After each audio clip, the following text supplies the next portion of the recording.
This podcast is brought to you by the School of Advanced Study, University of London. Welcome everyone. My name is Jules Winterton. I'm Director at the Institute of Advanced Legal Studies, and I'm here because I've got an awful lot to learn about social media, and I'm not quite sure about the nexus between ethics and lawyers either. So probably got a lot to learn on that side too. This is a new School of Advanced Study series of lunchtime seminars called The Social Scholar about social media and the arts and humanities. Next one's late January. There's a lot about this series on the SAS blogs, and that's where you'll pick up the date and the topics for the next seminar. They're supposed to promote the use of social media by staff and students, not at the university but beyond. And the school's keen to help us all learn about the use of social media and explore the potential. Thank you to Matt Philpott for arranging this session. And I've got the pleasant task of introducing Anne Alexander of the Centre for Research in the Arts, Social Sciences and Humanities at Cambridge. And she's going to talk for about 20 minutes or so, and then there'll be lots of time for discussion, questions afterwards. So the topic is the ethics of social media publishing. Over to you, Anne. Thank you very much, and thank you to Matt for the invitation to come and speak today. And I hope that the series goes very well. I think it's very good to have an opportunity like this to discuss social media in the context of how researchers relate to it. The angle that I'm going to take today is going to be to give a very brief introduction to how I understand social media and to talk about how that relates to different concepts of ethics, and suggest really a series of questions that I think researchers, and to be honest, anybody who is engaging using social media would want to ask themselves about how they act and how they behave in social media environments, and why that's important for us as researchers and as people who engaged in publishing on social media or in collecting data from social media. I'm going to focus mainly on the aspect that relates to what you might be doing if you are actively putting content out there yourself on social media as a researcher. And I'm assuming that the main focus of people's interest here is about their personality online as a researcher and an academic. Although, as I'll explain, I don't think that it's possible to separate your institutional personality, your work personality, from a wider system of that social media is, where numerous virtual personalities are created for all of us online by the nature of the of social media as a form of communication. And I'm going to talk about some of the key areas where ethical dilemmas may occur, and then make some suggestions which I hope will be open for discussion and controversy at the end. I have to say this is going to be a very brief introduction, and I have no illusions that it would leave a huge amount open to further questions and discussions. So to begin with, trying to understand what is social media. It's a term that is endlessly used as a label, sometimes attributed to actually specific platforms. So, for example, Facebook or Twitter are common examples of social media platforms which are used in the case of Facebook by something like up to 1 billion people have accounts on Facebook globally. But I think it's problematic just to see social media as a particular kind of platform. Clearly, it's also related to the rise of Web 2.0, forms of internet communication, which instead of being more of a one-way process of broadcasting or narrowcasting out from publisher to audience, are meant to be more reciprocal, meant to be more of a conversation and a dialogue, and there is an underlying expectation that what people that users of these services are able to put their own content out there, create text, video, audio, and publish it themselves at very little, with very little obstruction or hindrance, as part of a general shift towards different relationships between what was traditionally thought of as publishers and audiences, or readers and writers, academics and publics, for example. And therefore, that understanding of social media, the social and social media, is actually more, perhaps better understood as a behaviour or an expectation about how people use these platforms for sharing, disseminating, creating ideas and different kinds in different forms of media. I think it's very important personally to see any kinds of digital communications platforms as not being totally malleable to the people who use them, nor as being totally determined by their overall kind of technical infrastructure, by their inherent properties. By which I mean, I don't sit either on a kind of technological determinist end of the argument about whether the internet is a good thing, whether it's something that is inherently creating more openness in society, allowing bigger democratic discussions, creating new kinds of public spheres and so on, which some people have argued that it does. Nor do I see it being totally a control technology, something that is used by large corporations and the state in a way that completely determines what people can do on it. Although I would probably sit more on the slightly dystopian end than the utopian end at the moment. And as this is a point I'm going to come back to in a minute. So, you know, to start off with my first image, Facebook. We all think Facebook is for publishing pictures of cats, or large parts of what people do on Facebook is fairly trivial, involving cat pictures. Many people in Egypt think that Facebook, certainly did think that Facebook was a tool for overthrowing governments. I was actually in Tahrir Square during the uprising against Mubarak in 2011, and I saw on the ground, picked out in stones, as it happens, this particular phrase which said, "We are the men of Facebook," i.e. the people in the square who were up in the course of the uprising trying to get rid of Mubarak. Facebook was there, it became an emblem of what they did. I don't know if I'm actually in this picture. I've only just noticed, in fact, that there is a pictorial record of this, because I didn't have a camera with me at the time, so that's very useful to know. And of course, actually, there's also governments worldwide, including the National Security Agency, and certainly the Egyptian government, think that Facebook is designed expressly for them to be able to look at what protesters are doing, to collect massive amounts of surveillance data, to be able to intervene in order to stop protests happening, and to locate people who might be considered dangerous to the national security. Facebook, as a technology and as a platform, can be all of these things simultaneously, and that's why social media is quite complicated.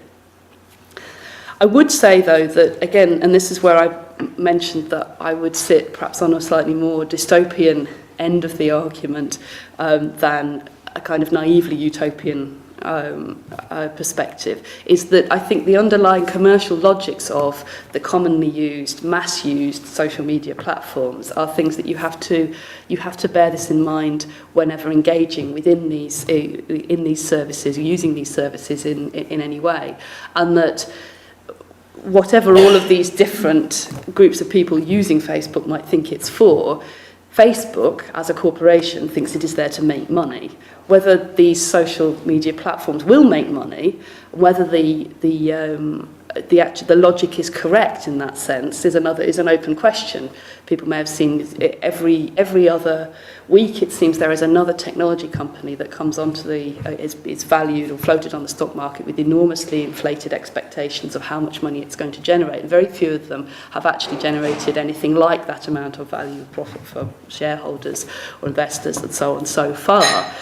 But the commercial logic that is running underneath these is based on the idea that a pervasive system of data collection and data generation by the users of the service is something that somebody somewhere, preferably the shareholders in the corporation, will make money out of, and that advertisers will be able to use the data that's generated in order to make money. And this underlying logic, I think, is very important.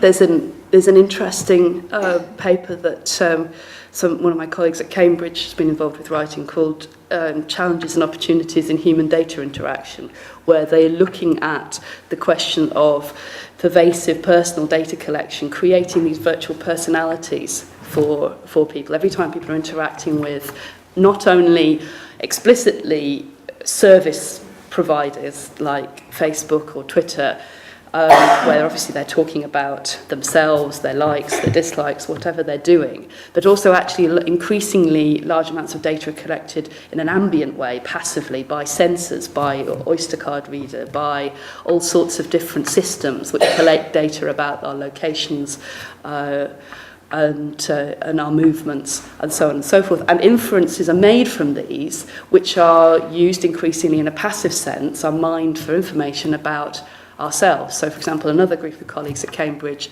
ran this project called You Are What You Like, where they got Facebook users to donate their profiles, information from their Facebook profiles, and then analyse their likes and claimed to have a very high probability of predicting sexual orientation, voting preferences, even intelligence, based on all sorts of clues that were there in the data that was provided to them.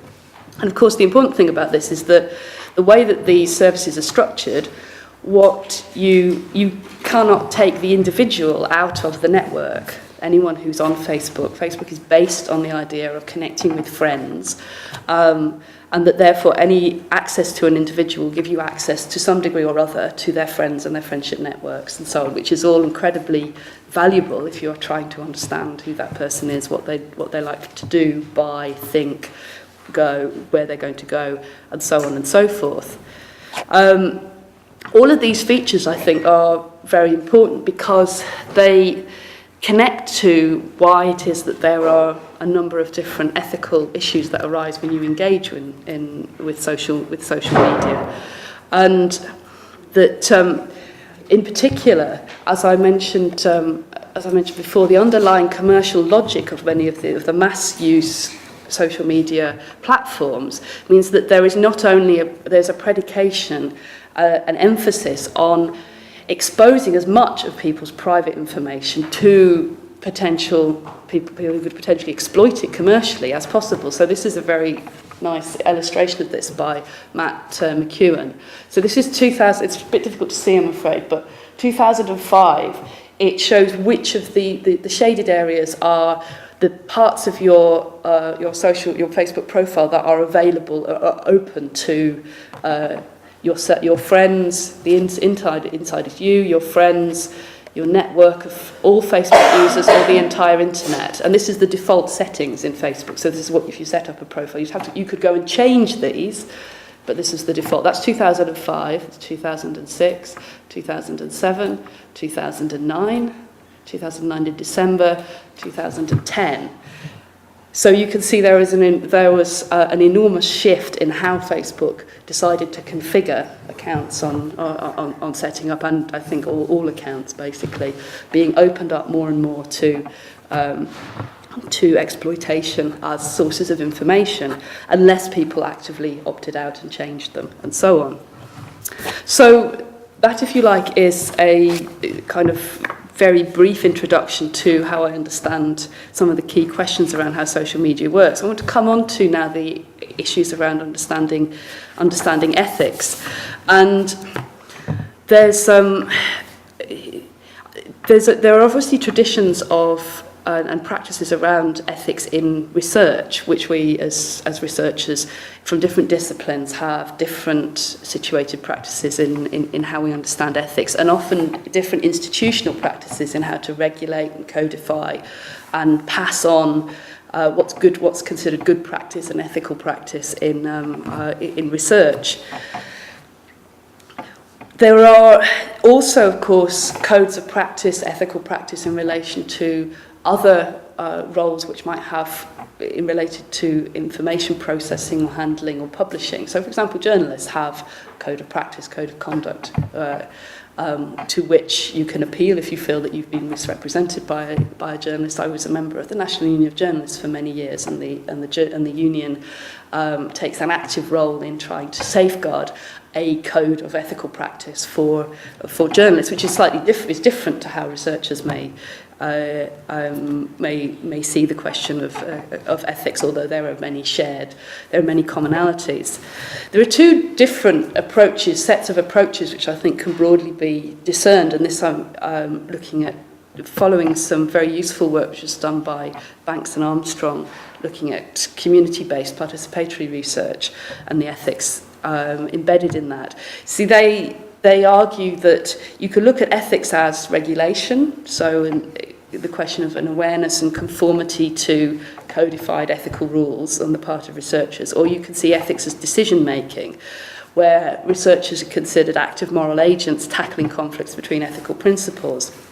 But I think one of the most useful things about Banks and Armstrong's approach is that they argue very strongly for a kind of everyday ethics, which doesn't see this question of researchers simply making decisions in a kind of abstract way or an idealized way of seeing the researcher as an impartial decision maker, but understanding that everyday ethics means you have to construct the ethical to see moral agents not just as impartial deliberators, but also as embedded participants in situated and partial relationships. And this understanding of ethics as being not simply something where the consent form that you sign to say, yes, you can put me on YouTube, and the University of London can do what it likes with it, that this is not actually a get-out-of-jail-free card that allows you to then forget about the questions of ethics, that ethics is something that comes into relationships.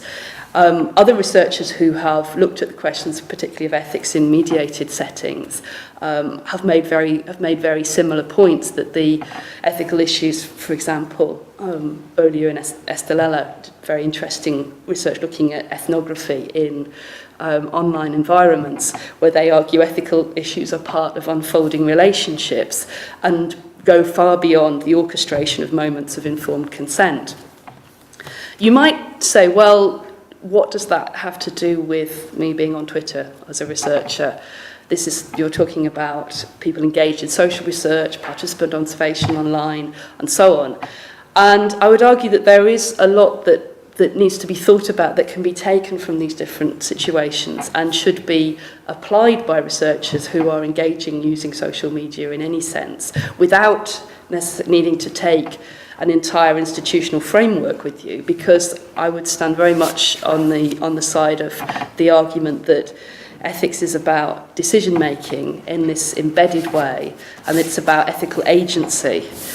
So if we look then at what are the key areas where ethical dilemmas may occur, I think there are 4 areas where they quite commonly will come up, even if you are talking about using social media as a kind of dissemination tool, or to help create an online personality for yourself in a professional sense, so as your online presence as a researcher.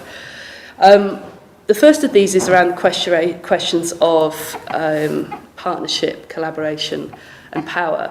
So when you're engaged in any kind of social interactions, you are not simply acting there as an individual, but often working in connection with others. When you're on social media, one of the first things that comes up and hits you in the face as a researcher is, which of these personalities, or these online personalities, am I putting on when I'm going on to social media? Am I tweeting on behalf of my institution? Am I tweeting on behalf of me as an individual person? Which parts of me as an individual person do I wish to expose to the audience that I'm engaging with, and can I keep them separate? This, for example, often comes up when if you are talking, say, you may be given control over, say, an institutional social media account, to publicise an event, possibly even to live tweet from an event. We have at CRASSH in the University of Cambridge where I work, one of the colleagues who works in our publicity team will quite often go and do live tweeting from public events.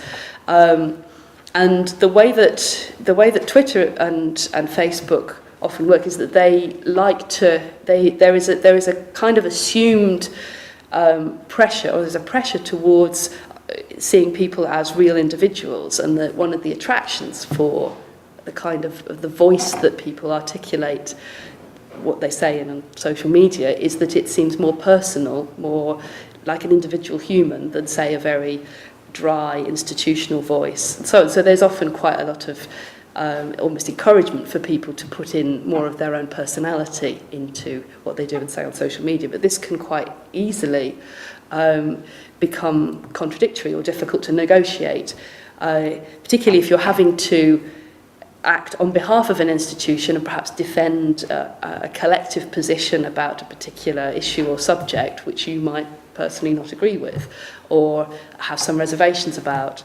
So there are all sorts of questions about whether you as an individual or in an institutional mode are engaging on social media, and that in all of these situations you are underlain by the fact that the relationships between individuals, institutions, organisations are not totally equal.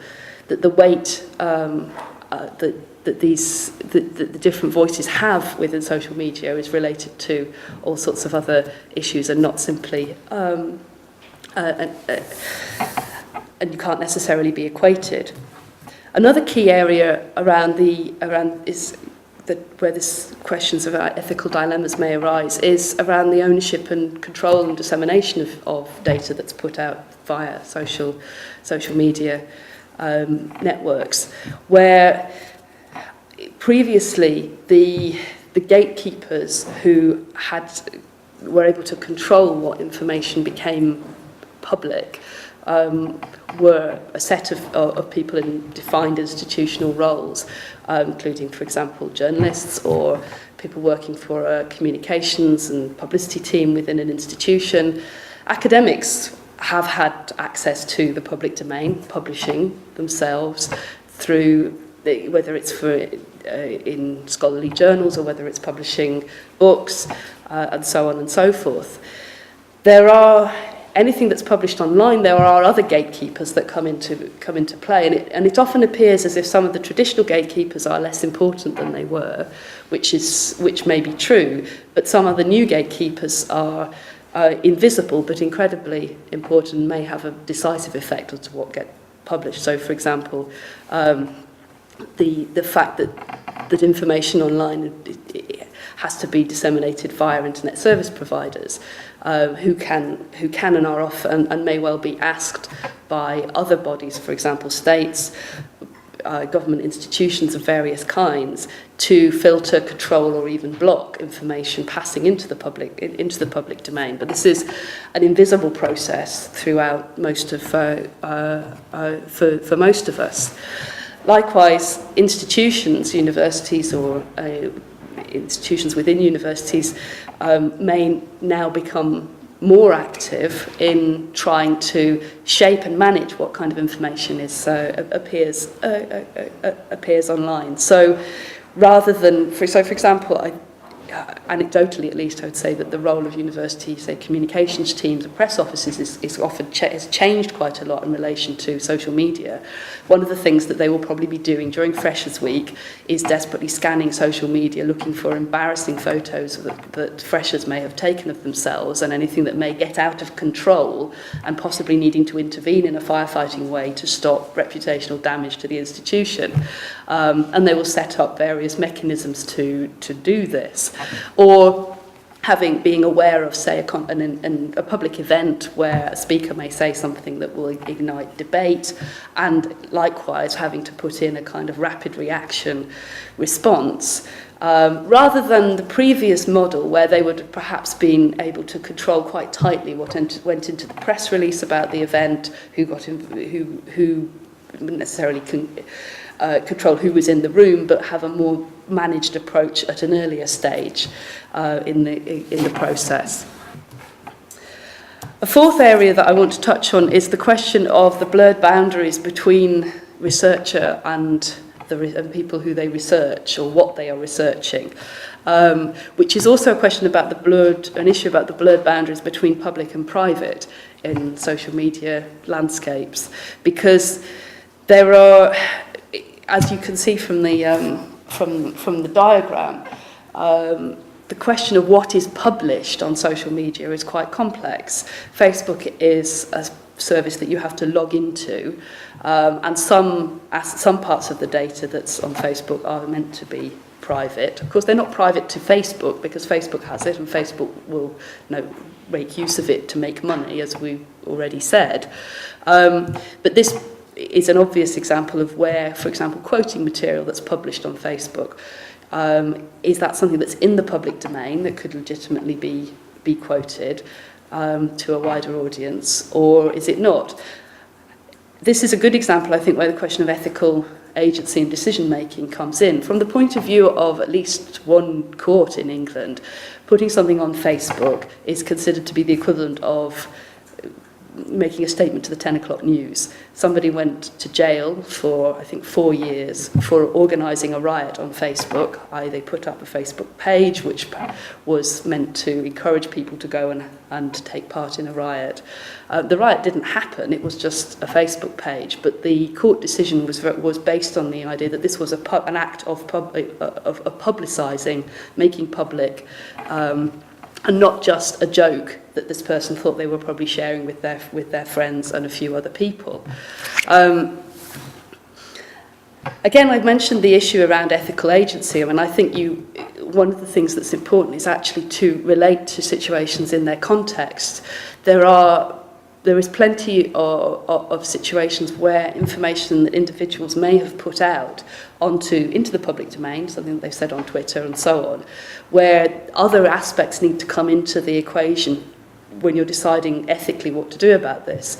One of the key ones for me would be, what are the likely consequences of republicising this information? Is it something that may have serious negative consequences for the individual concerned? That would come into my decision about how, where and when I would publicise this. This comes up very much when I'm related to data in relation to the Egyptian revolution, which is one of the main areas that I work on and I study.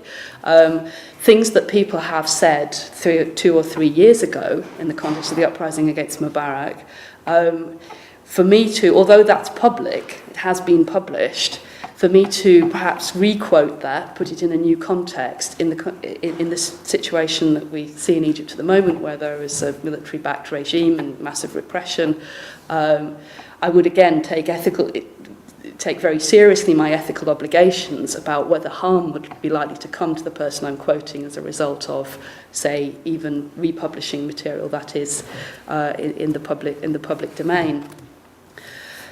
Another area where you have very important questions around blurred boundaries, I think, is about the whole process of research. Where previously, as researchers and scholars, we had a process where at the end of your research you would go out to the public and disseminate the fruits of it, or you might not. You might just talk to your colleagues, or you might put it in a journal and not really bother with engaging in any kinds of a public debate about your work. There was much less emphasis on that being a desirable and necessary part of being an academic. One of the things that social media does is, if you engage in social media, that makes public the fact that you are engaged in the research that you're doing, or if you choose to talk to people about the research that you're doing on social media, as you're doing it, people may ask questions of you, may engage with you, may shape the actual process of research. And there is, in some disciplines anyway, more and more of an emphasis on people doing research in public, as well as publicising at the end of their research the outcomes, which can very dramatically shape what is the outcome. Again, I mentioned an interesting study by Bolian and Estelella, and they talk about how they one of those researchers used blogging as a research tool. He was trying to investigate the blogosphere in Spain and started blogging about his research, but then he found it was very difficult to separate off people who were bloggers, wanted to interact with him and ask him questions and talk to him, and then his academic colleagues were also coming in with comments and saying, have you considered this angle, and then interacting with the bloggers, which he felt was meshing together different aspects of the research process, which were shaping how he read, the outcome of his work. He could have chosen not to reveal himself as a blogger and what his research was about. He'd chosen to do this for particular reasons, but it's a good example of how it's quite hard to, once you start doing this, it's very hard to separate out the research process from the dissemination process. Finally, in terms of other areas where ethical dilemmas may occur, there is obviously the thorny questions around anonymity and privacy. The right to be forgotten, the right to be deleted, which are increasingly difficult. One of the, again, if you come back to the characteristics of social media, or in the kind of broader setting of online publishing and the development of the internet, one of the things that I often say to people is that it's important to remember that when you are engaging in social media, you have to remember that everything will be permanently available. It will not be deleted. There will be multiple copies of it everywhere. Your friends, your supervisor, your colleagues, your neighbours will be able to read it until you actually want to find it, and then you won't be able to find it and it will have disappeared. Because there is this constant tension between the ephemeral nature of social media, the fact that it's something that is quite transient, that disappears quickly, it's not accessible anymore. Much of the social media record of the Egyptian revolutions has disappeared. It doesn't mean that it's necessarily deleted. Twitter will have the data from that was relevant. Facebook will have the data that was relevant. The Egyptian government probably has some of the data that's relevant, but it doesn't necessarily means that it's accessible to me or to anyone else who isn't with privileged access because they are part of one of those institutions. And the questions about behaving, this links back to the question about behaving as if you are in public when you're on social media. And it's quite tricky negotiating this tension between, as I said, everything is likely to be recorded, but publicising and getting across your message to people is not something that you can take for granted. If you want to reach specific audiences, you can't be guaranteed that they will be there. And there is a general tendency as well towards a kind of fragmentation of quite small micro audiences and niche discussions. Echo chambers is how a number of internet researchers have put this whole question. When you take this again as well in the context of what I was describing before, of the pervasive and ambient collection of data about us, that also the impossibility of really real anonymity and privacy once you're online is something that has to be borne in mind, because one of the key ways in which social science researchers have always dealt with questions around consent and ethics in research is offering people the chance to be anonymous. It is increasingly difficult, if not impossible, to be really anonymous, given the amount of data that is collected about all of us across large spectrums of our lives. So you could take this as a sign that the surveillance society is here, and there is no way of dealing with this. I would argue that I think there is room for active ethical agency about questions of anonymity and privacy, and in particular the importance of doing everything possible to protect people who you might come to harm because of your actions. That doesn't mean that you can eliminate the possibility of that happening. It just means that taking an approach that tries to manage the risks and that is justifiable in terms of the in terms of ethical principles. So, really, to finish up, I guess I would make three headline conclusions, I suppose.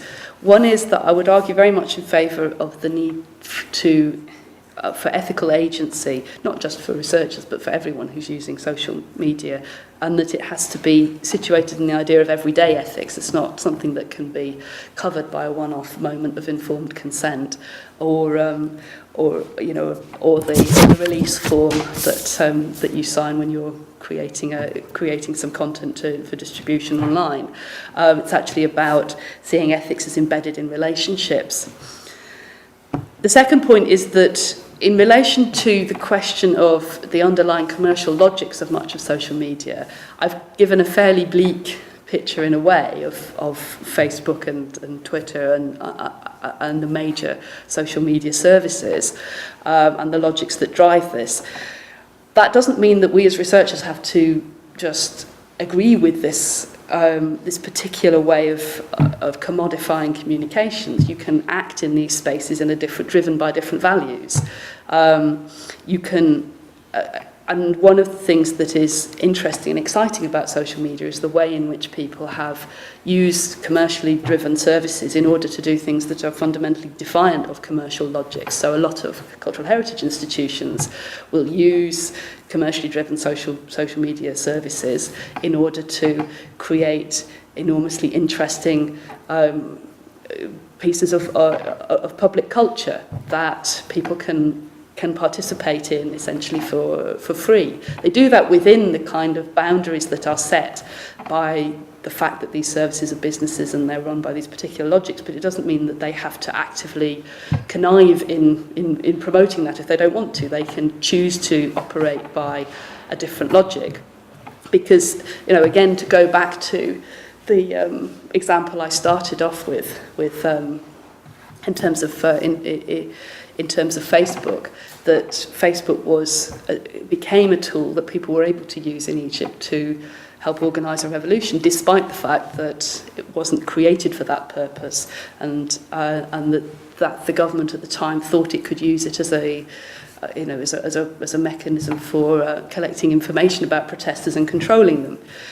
Which I suppose then comes back to the very final point, which is that yes, you can make choices about how you engage in social media, and that you can, on which platforms you choose to use and how you choose to use them.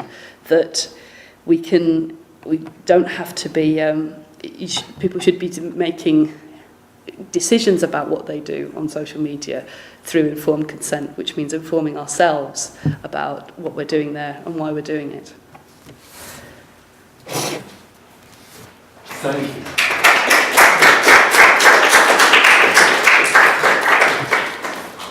Thank you, Anne, for such an overview of a huge subject that seems to permeate almost everything. Opening up for questions while you're still here. If there's anything you'd like to ask, comment, or anything that strikes a chord with you, something you've come across in your research, please fire away. It's actually really interesting. When I taught my whole course today, we were talking about censorship, copyrights, and digitalization as well as big data. So I'm very concerned with, and I'm quite pro censorship, because all these young children are exposed to these exploitation. They don't know what they're doing because it's free, and Facebook uses them. Buy this or buy that, whatever it's advertising. And you're saying that we need everyday ethical agents, which is true, to have some morality, standards, and everything. Who do you think should be like these agents? Is it the government, or should we be ourselves, or how do we make this movement? Well, I mean, the question around censorship is quite an important one. I'm arguing in favour of ethical agency by us, by ordinary people. I think there is a problem of giving governments too much power to use a rhetoric around protecting people to impose censorship, because at the same time as they are often imposing censorship, they use it in a very selective and in a very selective way, in order to often to impede freedom of speech, to stop people being critical of them, and so on and so forth. I mean, in relation to children being exposed to things on the internet, I mean, I'm a parent, I have small children, I very much control what they can see online, or try to, and I also try to educate them about some of the things that they might they might see online. But I take a very active role in trying to stop them from potentially accessing a large amount of content that's on the internet, because I don't want them to see it. But I don't need the government to do this for me. A lot of content filtering is something that is used to crush dissent, to stop the spread of ideas that governments consider dangerous, and often it's clothed in a rhetoric of protecting people from undesirable content that's out there, undesirable things that are bad for society. But giving that power to governments, I think, is almost always abused. There was an item this morning in the news about guidance being given to, I don't know who, Twitter users about not commenting on court cases. Has been a view, which is sort of interesting in the light of this discussion as well. I don't know how they will manage that, because is everyone with a Twitter account now getting advice from about the dangers of commenting on court cases, or are they targeting individuals? There's a very interesting. It's the Sally Bercow case for libel, which is not about court. It's not about commenting on a court case, but it was about the libel. How the judgment, I think, worked was that they went after her. She libelled somebody on Twitter. And the prosecution's case was based on the influence that the individual social media users had. So people who had no followers, they weren't really interested in them, even if they said stuff that was really libelous, or was, they were deemed not to be worth pursuing. She was pursued, I think, pretty much explicitly, because she's a high-profile figure in the media, and they actually had a metric where they looked at the number of followers that people had on Twitter and made an argument. We went after these people because they were considered to have influence. So therefore, because this particularly relates to libel and defamation, where the degree of exposure of the libel is something that can be used in calculating the amount of damage to the person's reputation. Technically, I imagine that courts could say, well, we put out this advice to people about not doing this, so we could go after anybody, but they may will be more likely to look at people who are high profile and who making an example of might also have a salutary effect in getting across the message. Although I think it's a bit difficult to see how practically you could make that work. I don't know if you have any thoughts on this. Yes, I'm sure you're right about the amounts, the spread of publication of whatever the material is, the comment is. It's always been the case that if you say to a group of people in the pub something, that's unlikely to be caught. But if you spread it more widely or publish it in the newspaper, then you certainly will. With Dominic Grieve, who's the Attorney General, was the person doing this morning, trying to get a handle on the use of social media in the context of contempt of court. And there have been several, I suppose not many. His point was there's so many trials that take place and their proceedings are not compromised by social media, but there have been several high-profile cases where they have. And in particular, it's the judge's advice to juries that's really vital. I mean, he's capturing, well, anybody can make a comment that might result in contempt of court, but the judge's advice to the jurors now always includes you must not use social media while you're in the jury room. But there have been one or two cases, one in particular where someone in a jury room sent to all her Facebook followers, friends, we're in this case, it's about this, I can't make up my mind, so I'm going to hold a vote among my friends to see which way I should go, innocent or guilty. And needless to say, that resulted in a mistrial. It was a total disaster. Only discovered because one of the court ushers happened to see it. Otherwise, it might never have been known. But that person went to jail, the juror. And not surprisingly, because it perverts justice completely. So it's quite an important point. But that's quite a good example, though, of social media as a behaviour rather than it's obviously a behaviour that's enabled by a particular platform, but this expectation of the audience, I need to ask the audience now, Facebook, a typical Facebook behaviour. Sort of reinforcement thing. Yes. Yeah.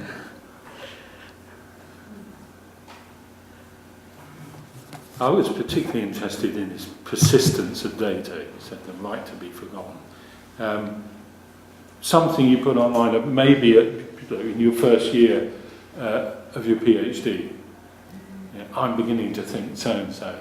And in the context of that, it makes perfect sense. But because it persists for years, and the context is sort of lost, and then it pops up later, by which time you might have changed your views quite considerably. You've got further on. But what you put on earlier pops up as, oh, so that's your view on it. And I get a bit nervous about that. I don't know what you can do about it, but you end up being misrepresented by your sort of earlier views. Does that make any sort of sense? Does that? Well, I think that's always been the case, because people have always... But that relates to the question that I brought up about how the process of research and dissemination is blurred. And there's this idea of thinking in public and doing research in public. So, yes, if you choose to blog about your research process, then you're at the early of your train of thought, a train of thought will be publicly visible. But the more that people become habituated to the idea of this, the more that they'll be able to read it, because people will then look at the context and say, well, obviously, look at the date on this. When was this written? What was the context? You can trace the evolution. If you're talking regularly about your research in lots of forms, then anyone who says this is what they think, not only you, but publicly available traces of your thought process are there for reference and the evolution of your ideas. It is quite different to the way that academics have worked in the past, where, well, in some disciplines, where you come with your finished product and you then talk to people about it and you hide the whole process of what goes on behind it. That's it, isn't it? It's you go to and you present your work in train, as it were, and then you go, oh God, did I say that? But because everybody forgets it, and then you move on. But yeah, when it's all recorded, I suppose. But you're right.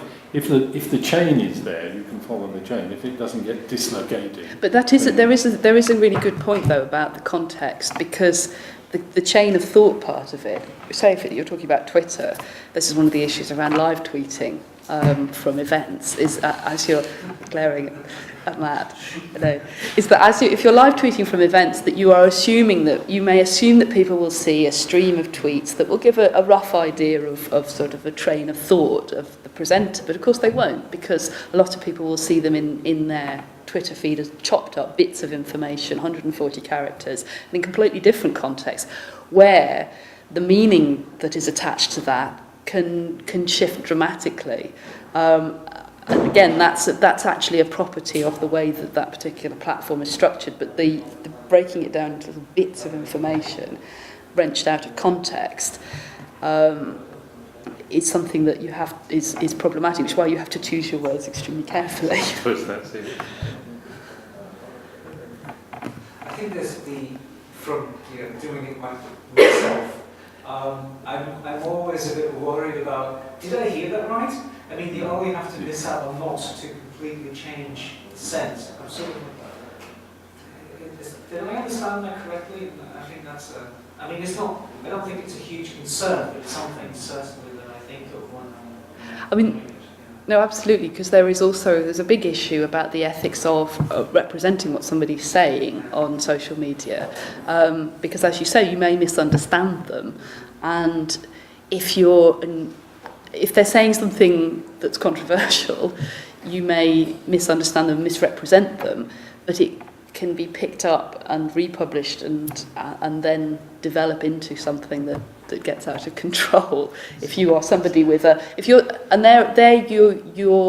number of people who follow you and your authority and status really matter. I wanted to show this quickly because which I could send the link to.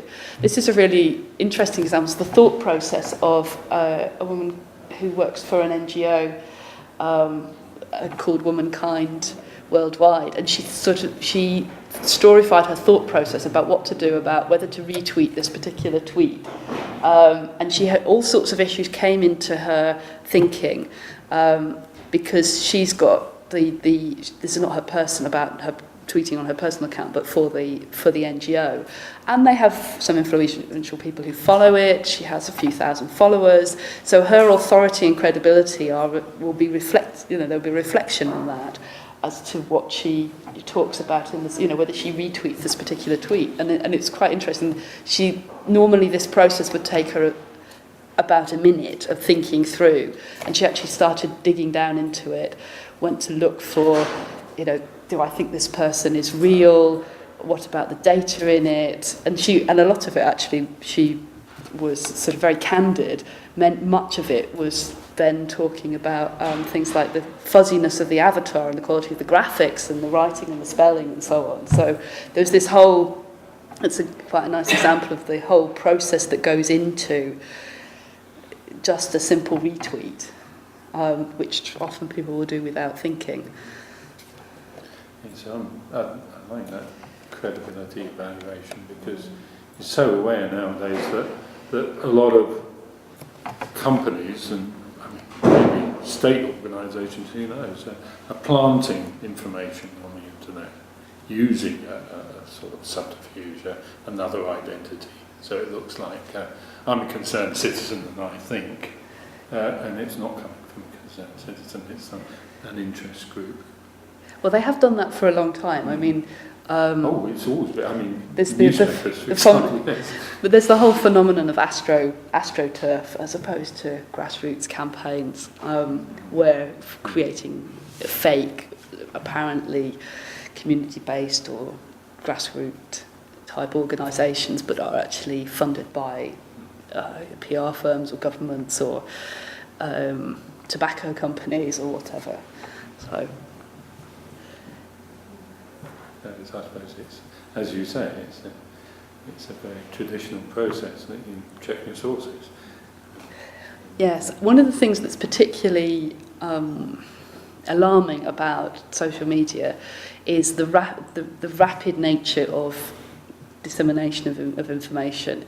So, for example, there was the situation a few months ago where the AP Associated Press, I think, account was hacked by a group from Syria that was acting on behalf of the Syrian regime, and they hacked the AP news account and said that the White House had been attacked, and this triggered a fall in the stock markets, because although a human journalist at this point would have gone, has the White House really been attacked? I will phone up the White House and check. This is a major news story. But the New York Stock Exchange was automatically set to react to the information, because AP is a news agency, is a trusted source and so on.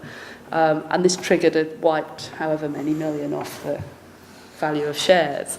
And the speed with which that kind of thing happens, because we end up automating these processes, is something that is really quite frightening.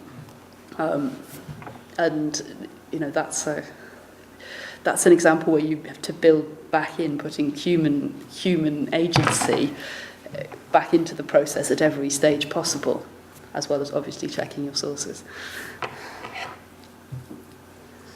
Sorry, this is really good. I'm a bit scared, but Yeah.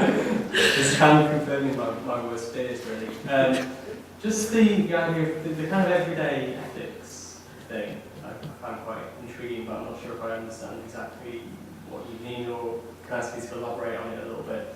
Because it seems to me that a lot of what is happening is that people are using their kind of everyday ethical codes to negotiate with social media and all the rest of it, but that's radically different for different people. So you think of Beatrice Geldop, fighting the good fight as she sees it on Twitter, tweeting about that court case, and there's numerous examples, but yeah, I don't know.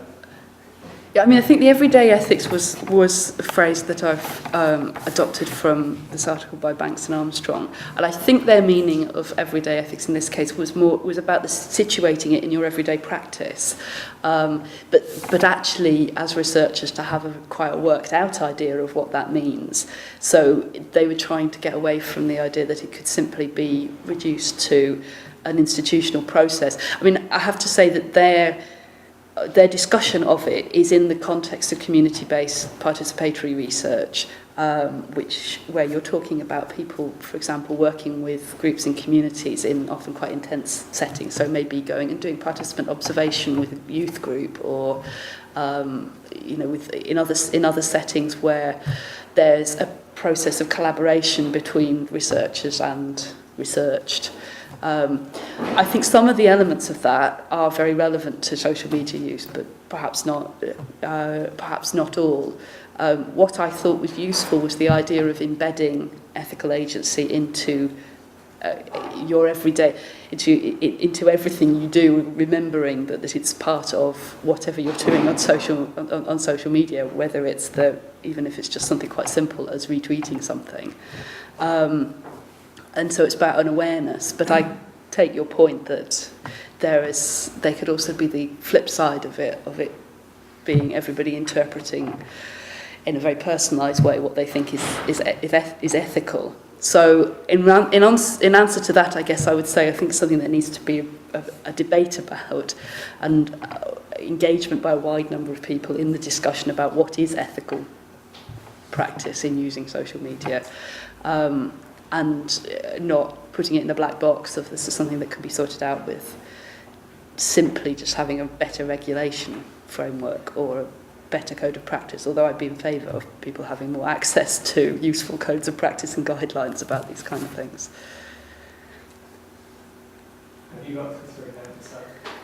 No, I don't have a personal Twitter account, nor am I on Facebook as myself. I do some tweeting on behalf of the Cambridge Digital Humanities Network, for example, and we chose not to use Facebook for the network, partly because I think Facebook is really difficult to negotiate the relationship between personal and private networks, because it's so predicated on this idea about friends being friends with individuals. But I'm all over Facebook because my partner uses Facebook, so there's pictures of me on. I can't. But I definitely choose not to share that with people that I work with. Now YouTube knows that I have something to hide anyway. We just on 2:00. I suppose we better wind up now. Someone else comes and uses the room. I'd like to thank Anne again very much for fascinating, and all you guys for fascinating interventions. Do look at the blogs. There'll be stuff about this and about the next one. And do be careful out there. Thank you very much, Anne.